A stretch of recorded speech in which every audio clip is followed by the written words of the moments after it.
seorang ulama dari Maroko, mimpi bertemu Nabi. Kisah yang terjadi di zaman kita ini. Nabi berkata kepadanya, pergilah kamu ke Mekah, temui Fulan bin Fulan. Beritahu dia bahwa dia adalah ahli surga. Malam kedua pun dia mimpi yang sama. Malam ketiga pun juga. 3 malam berturut-turut mimpi Nabi dengan pesan yang sama. Maka ulama Maroko ini pun mengumpulkan hartanya, perbekalannya untuk pergi ke Mekah. Sesampainya di Mekah, ia melakukan umroh, lalu menghubungi sahabat-sahabatnya para ulama Mekah untuk menanyakan orang yang dia cari. Maka bersama-sama dengan para ulama Mekah, mereka mencari orang yang dimaksud. Dapat info, dia tinggal di daerah pelosok. Sesampainya di daerah yang dimaksud, para ulama ini bertanya kepada penduduk setempat, kau tahu rumah Fulan bin Fulan? Penduduk itu pun kaget. Kalian, para ulama, dengan pakaian terhormat, kalian orang-orang soleh, dengan penampilan alim seperti ini, mencari Fulan bin Fulan? Iya, memangnya kenapa? Kata ulama Maroko itu. Kalian akan tahu sendiri setelah bertemu dengan orangnya. Maka ditunjukkanlah rumah orang yang dimaksud.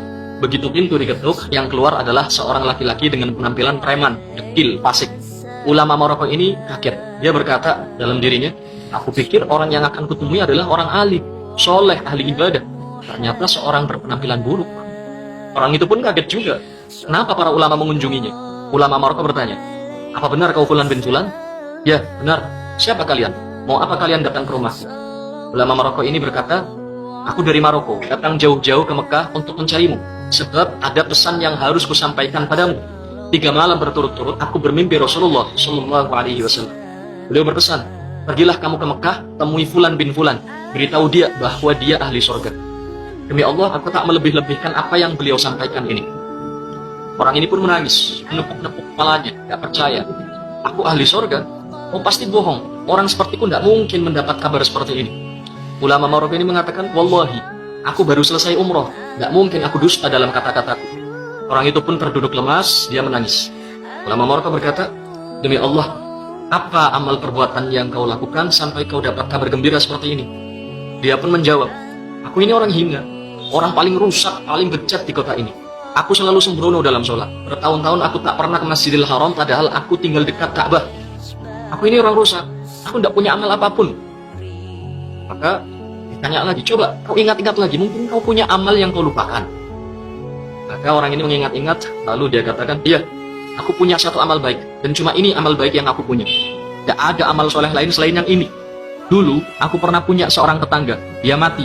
Dia meninggalkan istrinya menjanda dan anak-anaknya yatim. Saat itu aku bernazar, akan membagi 2 semua upahku. 1 untukku dan keluargaku, 1 lagi untuk janda tetanggaku dan anak-anaknya. Wallahi, dari semenjak itu sampai hari ini, aku masih terus membagi 2 upahku untuk keluargaku dan untuk mereka. Ulama Maroko berkata, ayo kita ke Masjidil Haram. Orang ini pun mandi, memakai pakaian terbaiknya, lalu pergi bersama para ulama ke Masjidil Haram untuk sholat berjamaah. Pertama kali dia masuk Masjidil Haram, dia menangis. Dia terus menangis, tidak henti-henti sampai dikumandangkan iqamat sholat. Bahkan dalam sholat pun dia menangis. Ketika imam baca surat, orang ini terus menangis. Terisak sampai membuat ulama Maroko ini yang sholat di sampingnya ikut menangis. Berdiri rakaat pertama, rakaat kedua, rakaat ketiga, sampai sujud sebelum akhir. Dia tidak mengangkat kepalanya lagi, dan ternyata rohnya telah dicabut. Pesannya adalah, jangan berprasangka buruk dengan siapapun. Siapa tahu dia ahli surga. Satu-satunya makhluk yang boleh kita buruk sangka dengannya hanyalah diri kita sendiri.